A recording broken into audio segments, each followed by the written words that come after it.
Hello and welcome to you all. It's a real pleasure to be bringing this webinar about the success of Vevox at the University of Leeds to you all today.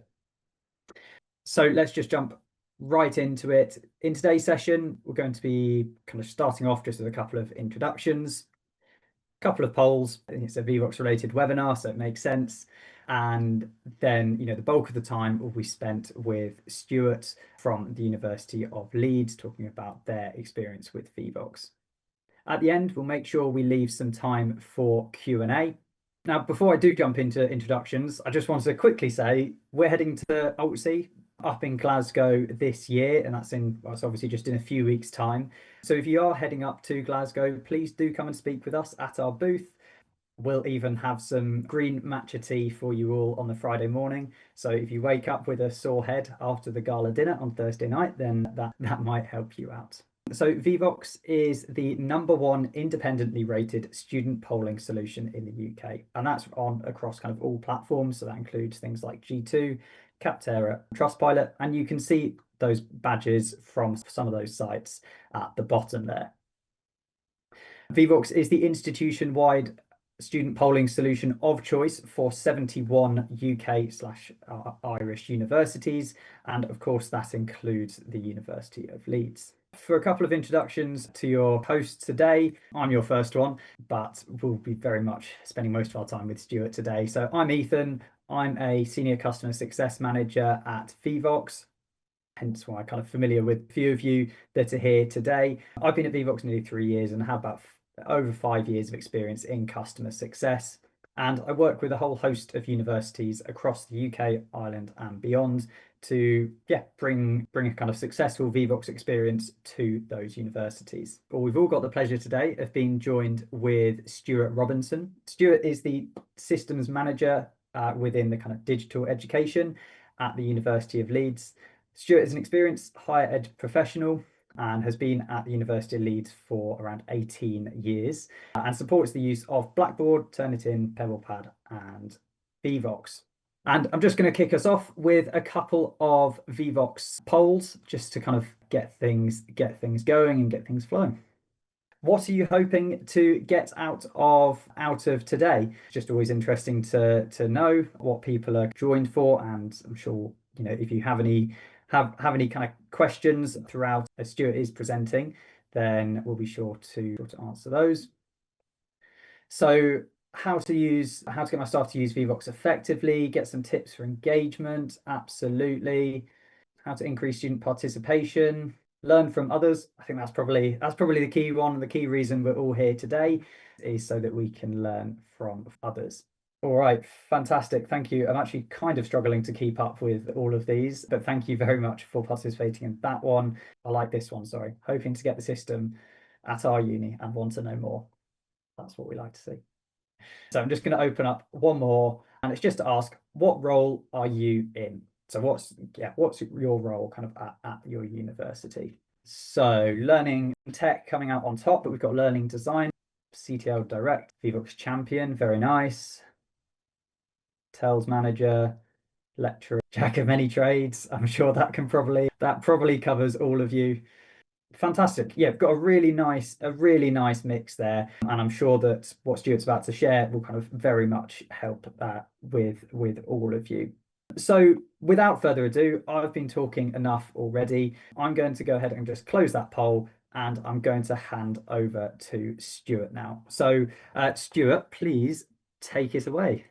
Thanks for that, Ethan. I'm just going to share my screen here. So good afternoon. Today I'll be sharing the University of Leeds experience in procuring and implementing Vevox. I was drawn to that comment just earlier, someone looking to get it at their uni.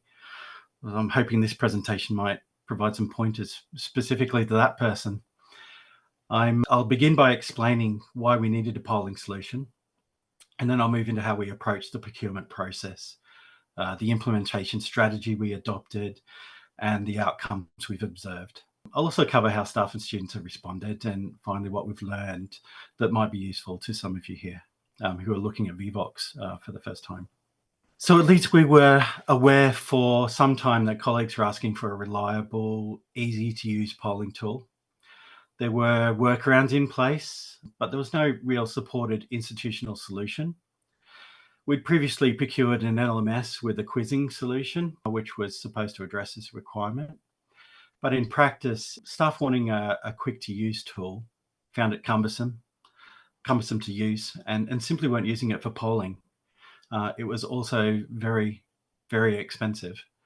The feedback from staff was consistent. They wanted something straightforward, something with minimal cognitive burden, something easy to use, so they could concentrate on teaching rather than managing technology. And they also wanted something that could work at scale in large lecture theatres without being dependent on operating systems, different technologies, or support. Equally important to us was integration. Any tool we introduced needed to connect seamlessly with Minerva, which is our Blackboard learning management system, and with the Microsoft 365 applications like Teams and PowerPoint. And those were the criteria that form the foundation of our requirements for the procurement. So to move this forward at Leeds, we developed a business case that reflected teaching, learning, and technical needs. So on the teaching and learning side, the pedagogical side, we focus on how polling can increase engagement, provide immediate feedback on student understanding, and create opportunities for more interactive learning. And by framing the case in this way, we're able to demonstrate that a polling solution would be a valuable part of our digital education environment at Leeds. And on the technical side, we emphasize scalability and accessibility and interoperability. So a little bit about the procurement. Given the projected cost of the solutions we were looking at, we were required to go through a full tender process. So it was an open call issued to providers of polling tools. We set out both the functional and non-functional requirements, such as ease of use, accessibility, integrations. We also did things like requiring suppliers to provide evidence of their work with other higher educational institutions and to submit a 2-year quotation. Just as with any other procurement process, applications were assessed against the criteria and the strongest candidates were invited to present demonstrations. So these demos involved a wide group of stakeholders from Leeds, from across the university, academics, students, learning technologists, system staff, and others. And after collecting and analysing feedback, we prepared a recommendation paper, and Vevox scored consistently highly across all areas. And we eventually selected it as a solution for Leeds. Implementation began in September 23. So rather than piloting the system, we made a conscious decision to launch straight into business as usual. So our rationale for that decision was that colleagues were experiencing what we described at the time as a kind of pilot fatigue. Leeds likes to explore lots of different tooling. We'd had repeated pilots of digital tools. But one of the things with pilots is you're not always committing to continually support that product. And, without the promise of long-term adoption or continuity, there's hesitancy from staff to engage with pilots sometimes. We found by committing immediately, we gave the tool the visibility and the momentum it needed to provide staff with confidence they needed in our support and confidence that the tool would be around. So to support implementation, Vevox provided train-the-trainer sessions for learning techs and members of the central systems team, which I'm part of. And this ensured we had knowledgeable staff embedded across faculties from the outset, because we have centrally provided learning techs embedded across all faculties at Leeds. Alongside this, we had a kickoff call with Vevox, to talk about the integration, gain some experience on how to integrate it. And one of the things that was kind of a first in my product procurements was Vevox were really keen to set success parameters for the project, which is kind of difficult for us to do initially, because we're just coming out of a system really where we hadn't really seen success with polling. So it was hard to give an estimate of what kind of take up we would see. We initially set active users for the first year to be 185 users, so 185 pollsters, if you like, poll creators. In the end, we ended up with 478 poll creators. And that was kind of testament to the approach taken, the immediate exposure to the tool, ensuring people were seeing it in use at every opportunity. So we followed up the initial training with a program of demonstrations and workshops. Some of these were run centrally by our project lead. We had a single project lead for this implementation. Others sprung up organically or were facilitated by the faculty-based learning technology teams who we supported. We also showcased Vevox university networks and events, using it both as a demonstration tool and as part of the event itself, so colleagues could experience it firsthand. And recognizing the importance of support, we established one-to-one booking service using the Microsoft Bookings tool in 365. This allowed staff to arrange individual sessions to resolve problems and explore specific use cases. Having that kind of personalized support helped colleagues build confidence, and it reduced the risk of them abandoning the tool if they encounter difficulties. By the second academic year, 24-25, we started to shift our approach a little. We deliberately reduced the central promotion and allowed adoption to just spread organically. This meant that staff were being introduced to Vevox by seeing colleagues use it everywhere else in lectures and seminars and meetings. And that peer-to-peer element proved to be very powerful. Staff trust the experience of their peers, and as a result, usage grew significantly without the level of central effort you might expect you'd have to invest. Over the course of the year, use of Vevox doubled. We also took advantage and advertised Vevox's all-access training, which was available weekly. That allows us to scale really easily, and we don't have to run training ourselves, and our support staff could focus on the one-to-one support. One of the other advantages that Leeds has, or particularly what digital education at Leeds has, is the directorate is part of the software compliance process. So we were able to vet requests for new tools, and that gives us an opportunity to intercept requests for other software and to steer staff back towards existing funded solutions like Vevox.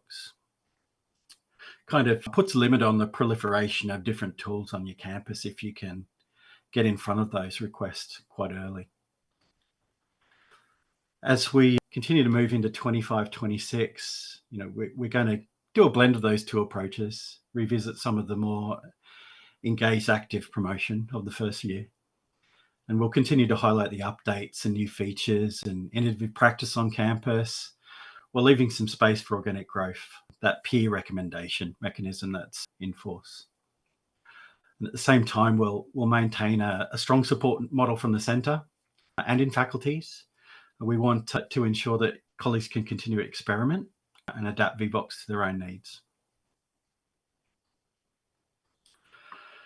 So how do we use it at Leeds? Most commonly, it's used in the classroom for short polls and quizzes. These allow the lectures to check understanding and encourage participation, particularly in large groups. But we've also seen more creative applications.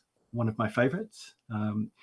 We had an in-class exhibition, and students were moving through a museum space, scanning QR codes, which were linked to a Vevox surveys, and their responses were captured in real time and tied to specific exhibits in the museum space.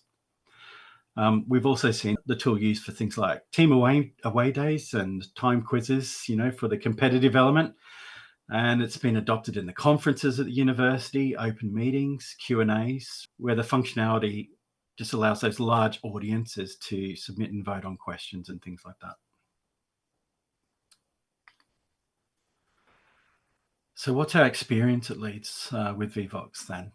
Colleagues have reported a range of positive experiences. So one described using Vevox to pause a lecture, poll students on their understanding, and then revisit areas that needed clarification. And another highlighted the value of anonymous questions, particularly in large cohorts where students might feel reluctant to speak up. Others have spoken about converting existing materials into interactive Vevox activities, which they found more engaging for students and more informative for themselves. And the student responses have been similarly favourable, very encouraging. We've got comments like the Vevox method was brilliant. lectures more engaging and enjoyable. It was my favourite module, those kind of things. Students are particularly valuing the opportunity to test their knowledge in real time and to engage actively with the material rather than just passively listening in a lecture. In terms of numbers, by 24-25, so a year into the integration, we were seeing more than 3,800 Vevox sessions. That involves something like 180,000 participants, over 19,000 polls. The figures kind of illustrate not just adoption, but sustained usage across the faculties and across a wide range of teaching and non-teaching contexts at Leeds. So in our first year, we had that 478 active users, which is far and above what we expected. It was above our success criteria, more than double, I think, nearly double. We were aiming for 185. And in year 2, we achieved 863. And we're hoping to achieve 1,000 active creators in the new academic year. So that's our year 3 target. Let's get over 1,000. The benefits extend beyond the numbers. We've seen staff becoming more willing to experiment with new teaching methods, knowing that strong support's in place. Students have reported greater satisfaction, particularly with the interactive aspects of their modules, and that the tools delivered value for money because we're using it in context beyond learning and teaching. Sometimes in institutions like ourselves, we have raw measures for the utility of a product, and that might be, cost per student, that kind of thing. But when you can start to establish the use of these tools outside of just the learning and teaching area and get value for money by expanding its use out in the rest of the university. So Vevox has definitely become a tool for the whole community. It's regularly used in conferences, in workshops, away days, open meetings with the senior leadership. And in those settings, it allows these large distributed groups online and in person to participate meaningfully. It's reinforced its status as a versatile and trusted platform. Staff see tools like this used successfully in these contexts, and they're more willing to give it a go, especially when they're seeing senior leaders get on with the technology and use it successfully. So looking back, several factors have contributed to the success at Leeds, we think. First, the institutional support and integration with existing systems, ensured it was embedded and not peripheral to the university. We had to ensure the estate was up to date, and this highlighted some insufficiencies with software maintenance on machines out in teaching spaces. Second, our training and one-to-one support structures gave staff the confidence to adopt it. Our support was highly available with just enough resource to maintain responsiveness. I'll say it again, we've only required one person to run this implementation project at Leeds, and it's been highly successful. And the third thing contributing to the success is also peer visibility. It created a culture of experimentation and sharing. People see their colleagues using the tool, they see them using it easily, and they want to give it a go themselves. The kinds of lessons we would pass on to other institutions, the first one there is obviously you can completely avoid pilot fatigue with a product like Vevox. There was so much value in just committing fully from the outset, and that enabled us to create momentum around the tool. Another is that your peer advocates will be more persuasive than any central promotion you can do. If you're getting out there and talking to staff who are using this in lots of different interesting contexts, they're telling their colleagues and they're drumming up business for you organically. And finally, having those support structures in place is essential, not just at the launch, but continuing that through the life cycle of the tool. And we continue to have a person dedicated to supporting this tool actively at Leeds. So looking forward, we want to consolidate usage. We want to get over that 1,000 hump. We want to continue to highlight innovative practice and continue to adapt as the tool evolves. We're going to share case studies across the faculties, and we'll demonstrate new features in context, and we'll continue to maintain a balance between the central support and then the faculty's local autonomy, their ability to do what they want with the tools that we provide them. We want to ensure that the central service doesn't get in the way of experimentation or in any way kind of curtails adoption of the product across Leeds.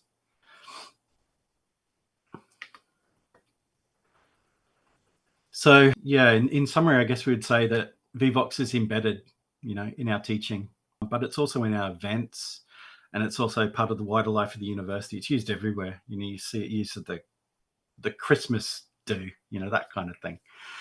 It supports interaction. It's playful. It encourages engagement. It provides staff and students with simple and powerful ways to connect real time. And one of the things I'd just like to kind of finish off with was a thought from my system lead. She casually dropped this in a one-to-one meeting a couple of years ago during the rollout. And she said it was really easy to roll out a tool which sells itself. And I have to say that's our experience with the product at Leeds. I feel like a bit of a fraud. We've got some kind of magic for the reason it's been successful for us. But I think some of that magic is actually the ease of use of the tool. The product's very easy to sell. Thank you so much, Stuart. That was really interesting. And from my side, I've been lucky enough to be involved in the Vevox project at Leeds from the get-go, and with my colleague Fraser, and then Ellie Dunn and Stuart have very much led the charge at Leeds. And it's been, the University of Leeds has been a stellar example of how to roll out a student platform at a university, and there's lots of useful kind of tips there that Stuart has shared with us. And I think just to kind of maybe from my perspective point out a couple of the ones that stood out or stand out to me would firstly be kind of that pilot fatigue that Stuart talked about. It's something that we come across at some of the universities that we work with, is and I don't think this is a Vevox specific problem. I think this is very much a problem just with generally with these platforms, is that when something is advertised as a pilot, staff don't necessarily want to get involved because they worry that they'll build up their kind of content and their usage of it, and then it will go away, which obviously kind of starts to become a bit of a vicious circle, where because no one's using it, the university thinks it's not a useful platform, which of course isn't the case. So I love what Leeds did around just opening it up from the start, just going with it. And I think another lesson that kind of some other universities can take from University of Leeds is certainly around the allowing for the scalability of the scalability that Vevox allows universities. So we have our own support function and help sites that, forgive me Stuart, I can't remember what Leeds do, but a lot of our universities very much just link out to our help sites. And then Stuart also mentioned all access training sessions. So for those of you that aren't aware, for all of our institutional customers, Vevox offer all access training sessions, kind of key peak periods of the year. So there's actually, I think, one going on right now, and those happen this time of year and in January and February. And that very much allows our customers to not have to put on their own training, and actually just support staff on a one-to-one basis where support is needed, and yet allows us to kind of take that burden. Okay, let's come on to some questions. So the first one says, I think I heard you right, Stuart. Did you say Vevox was implemented at Leeds by a one-person project? Absolutely. You can't have a name because you can't have we only used one staff member to manage the project. Of course, they were reaching out to other people in the rest of the university looking for participants and champions, etc. But yeah, the project was basically managed by one staff member, a kind of learning technologist, system administrator. Obviously, I supported them, but they did all the work. Yeah, and I think that just goes to show that it doesn't have to be, obviously it is a big project, there's no denying that, bringing on Vevox, but it's not I think Stuart, you talked about bringing on another platform at the moment, and it's not it's not on the same sort of scale as size of project. Yeah, I'm involved in another project at the moment, so we're implementing a video platform at Leeds to replace an existing one, and so that's touching dozens of staff to implement, and is taking something like nearly 2 years, really. We're probably heading for 3 years including all the lead up to procurement and business case and all that kind of thing. But Vevox is a much simpler prospect to try and implement. The integration needs quite contained. So you've got SSO to sort, those kind of things, LTIs. These are all reasonably trivial for colleagues in other parts of the institution to sort out for you. And so, yeah, for the most part, we didn't really require much more than that. The only thing I'd say is where we found we fell down a little bit was in the software support in the teaching spaces. What we wanted to take advantage of really early was that integration with PowerPoint. And we had a load of problems with just out-of-date PowerPoint on hardware around the campus. So that did require us to kind of draw on expertise from IT to get stuff pushed out to these kind of forgotten locations.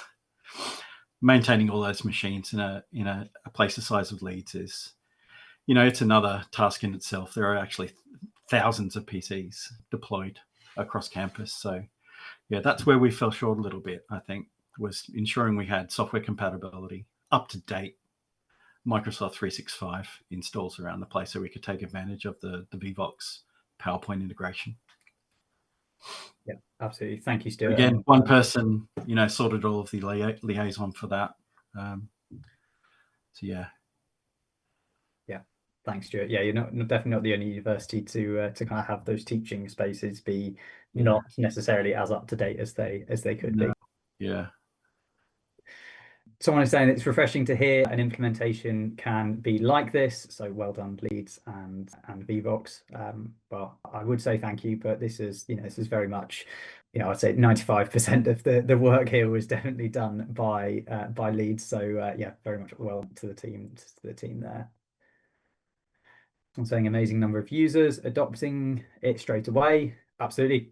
That's certainly a viewpoint that we take as well, is from our perspective, the success of Leeds was, is very successful. Obviously, we're able to compare the performance of different universities, and Leeds is definitely right up there in kind of that kind of number of academic staff to users ratio. They're right up there. So Stuart, what would be your number one tip to a university soon to bring Vevox on board? Well, having participated in a number of different product rollouts, I'd say the number one message is to make it as available as possible, as early as possible, but also to try and expose it to as many people as you can in as many contexts as you can. So one of my tasks for our project team implementing it was go out and find those highly visible occasions where we can get Vevox in front of people. So things like the strategic addresses to staff, conferencing activity, that kind of thing. And get the tool in front of people as quickly as possible, because they see it in use and they see the logo and they notice that it's appeared on your institutional tools website, and they organically kind of driven to the product once they see people using it successfully. And it sounds a bit trivial, but seeing someone very high up in the university using it and using it without problem is quite encouraging. People jumping on the bandwagon is what follows that kind of activity, and yeah, it just that proved successful for us, just putting the product in front of people. So we didn't have to sell it too much. We just made sure people see it being used. Yeah, thanks, Stuart. I think I can certainly echo this, and we work with the university in Northern Ireland, who I know at the beginning of must have been the beginning of the previous academic year, so about a year ago, were running kind of a big town hall type thing with their pro vice chancellor, and they made sure to make sure that Vevox was being used for Q&A in that. And yeah, that meant that it was in front of every single member of staff, and it's not trying to kind of force it down their throat, not telling them to use Vevox. It's just getting them so they know they know they've heard of Vevox and they kind of know roughly what it can do. And like Stuart says, then they see those emails or things in newsletters from digital education, and they kind of make that link themselves. Yeah, I mean, the problem for people like us in our position is we know that there are lots of different solutions being used on the QT in the university, 5 or 6 different polling platforms might be in use. Some of them are being paid for, some of them aren't. They're being used free. They're being used without any data protection or agreements on data security or anything like that.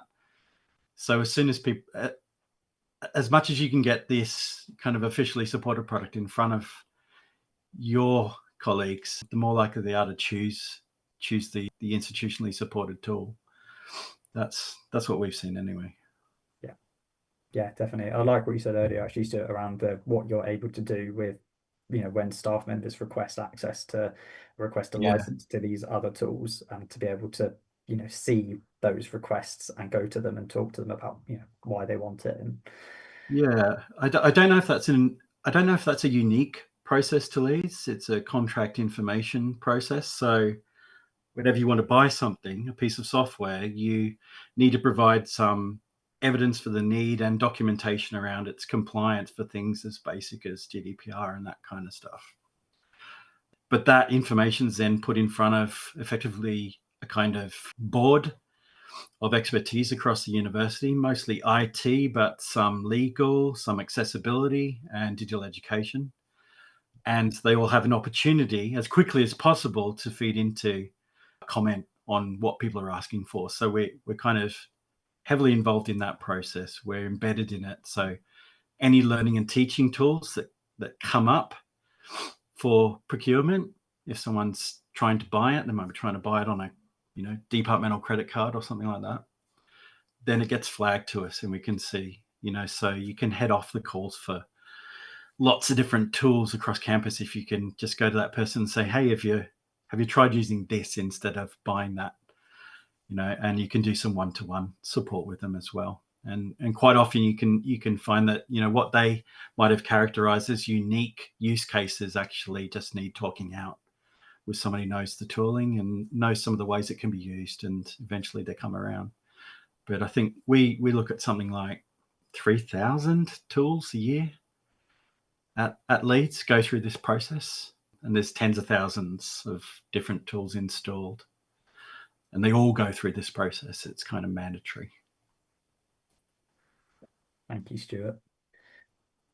So next question is, how much initial training did Vevox staff do versus delivered by your own Leeds Uni staff? I can talk to how much we did. So we started off with a train the trainer session, and this is something we do for every single one of our new customers. Is a train the trainer session, and this is a fairly lengthy training session. It's normally about an hour and a half, but it goes through every single part of the platform, so that the trainers, the people that are going to be talking about Vevox and helping staff members and academics to use Vevox, have all of the tools and all of the knowledge that they need to be able to kind of to help. Following on from that, Vevox ran a couple of kind of getting started sessions for Leeds. So that was very much just for Leeds, and kind of on that bespoke basis. And then on from that, I know it's not what this is asking about, but it sounds like Leeds have been relying and using all access training sessions. But Stuart, do you have anything to add to that? Only to say that our provision is a mix of different things. So we have in-person events, we've got live training, we've got on-demand training, and one-to-one support. So it's a big mix. But riding on the coattails of that vendor supplied training, it allows you to scale really easily, particularly the train the trainer stuff. Then as soon as we can get advocates out in the faculties training colleagues on using this, then the demand on the central team decreases for that training at scale, and you can start to focus on the one-to-one stuff, the edge cases, people who are trying to convert from other systems, for example. One of the large pieces of activities for this conversion from our kind of Wild West and not quite appropriate tooling before we put Vevox in place was some kind of what we call a concierge service, really, helping people to migrate from other solutions into Vevox. And some of those are quite significant, where people were not really using the existing tooling for things like polling. They were using it for lots of other purposes. So there was a kind of a knock-on effect where we we did have to, do some additional work to take people with us to start using Vevox and replace aspects of the previous solutions they were using with other tools in our ecosystem. One of the things that highlighted to us is that you don't want too many tools that can all do the same thing, which is one of the things we're able to address in this procurement. We effectively had a couple of LMSs when we really only need one. So yeah, lots of different kinds of training. Yeah, thanks, Stuart. So I think you somewhat addressed this, but I'll ask if you've got anything else to add to it at all. But what has the student feedback been given the shift in participation rates? That's a really good question. I don't think I can even answer it. I don't think I've got the granularity of feedback collected from students to show you anything for a shift over the time in the 3 years, really. That's a good question. I'll take that back to our technical lead and we'll see if we can get some info on that. Yeah, I think obviously we can't necessarily speak for students, Yeah. but it sounds like you had a certain number of users using your previous platform, and you have a lot more people using Vevox now. As you said earlier, it's kind of getting close to 1,000 active users, so it's no doubt that a lot more students are being touched and experiencing using Vevox and having that kind of interactive element in their lectures. Yeah, it's pretty safe to say that everyone at Leeds has been exposed to Vevox. The kind of looking at the numbers of people who were still using one of the previous solutions at Leeds, I think we ended up with about 160 staff who were firmly embedded in it and had to be moved out. We thought we could improve on that a little bit in the first year. We really exceeded our own expectations on that. Yeah, it's you've got that groundswell of staff activity in the product, and they're the ones creating the audience with students. They're the ones getting that 180,000 participants figure that we've been able to show in the second year of it. So feedback overall has been really positive. Yeah, great. Thank you, Stuart. So a question about the Blackboard integration. So how much input is needed from Blackboard tech support in integrating Vevox with Blackboard? It's an LTI integration, so Learning Tools Interoperability or something it stands for, I think. But LTI is the standard way of integrating all tools these days. It's very simple to do. There's only a few parameters you need to configure to make an LTI connect. So all of the traffic that flows through Blackboard to Vevox is passing the needed information to Vevox about the user and that kind of thing. It's very simple to do an LTI integration. It's very easy to sell an LTI integration to your IT teams on campus, because they come to you wanting things like backout plans and stuff like that when you go through the change management processes. And it's quite refreshing to be able to say, well, our backup plan for this is to just turn it off and go and consult with the documentation again if we did something wrong. Fortunately, with LTI, you rarely do anything wrong. You exchange a few kind of secrets, and that's about it. I'm not being flippant. LTI just works, and it works across all of the teams we use now, all of the tools we use in our ecosystem like that.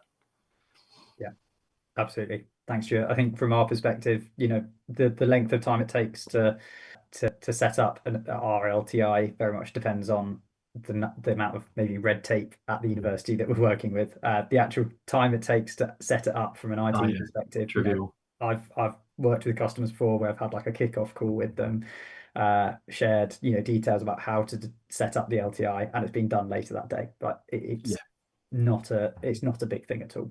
It's a 10-minute job, and you'll spend most of your time in change management processes.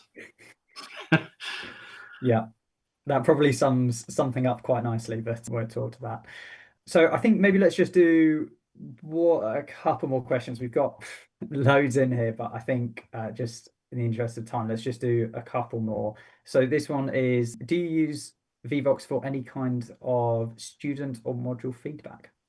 It's used ad hoc for that. There is a module feedback process in Leeds which covers every single module in use. But yeah, it is used ad hoc for that kind of purpose. So I guess is that for, a lecturer wants, but I guess just feedback outside of that formal process. Yeah, or they're not engaging with the central process. They want to use something themselves, do a little bit bespoke. Then they might use a tool like this. Yeah. Is that a problem you generally find, is they don't involve with the central process, or is that, again, No, kind of no, we don't find that a problem at all. Yeah. Okay, final one for you, Stuart. What challenges did you have? Would you do anything differently if making a change in tools again, even with the great success you've had? Incredible, by the way. Would we do anything differently? No, I think the lesson for us has been we want to try and do this same thing as much as we can with tool rollouts at Leeds. Don't underestimate that. The problem of pilot fatigue. We've been through massive big bang installations of software at Leeds in the past. We've been through pilots that last several years, and a pilot is a surefire way to kill a product on campus if it rolls on for too long. I think that the approach we took with this one was kind of educational for us in terms of thinking about how we roll out other tools. I think for those smaller tools like Vevox, the Padlets, those kind of things, where your risk is much lower, your investment, staff time, resource, money, etc., is a lot lower than, say, a rollout of a product like Blackboard or Panopto, which is the one we're doing at the moment. Then going all in as quickly as possible is probably a really valuable way to approach it.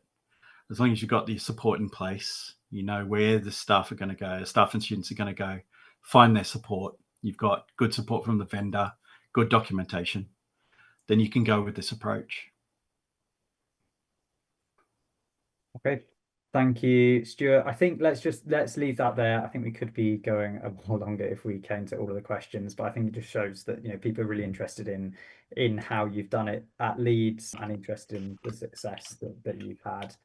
So I just want to say thank you so much, everyone, for attending this webinar. Really hope it's been interesting, insightful for you.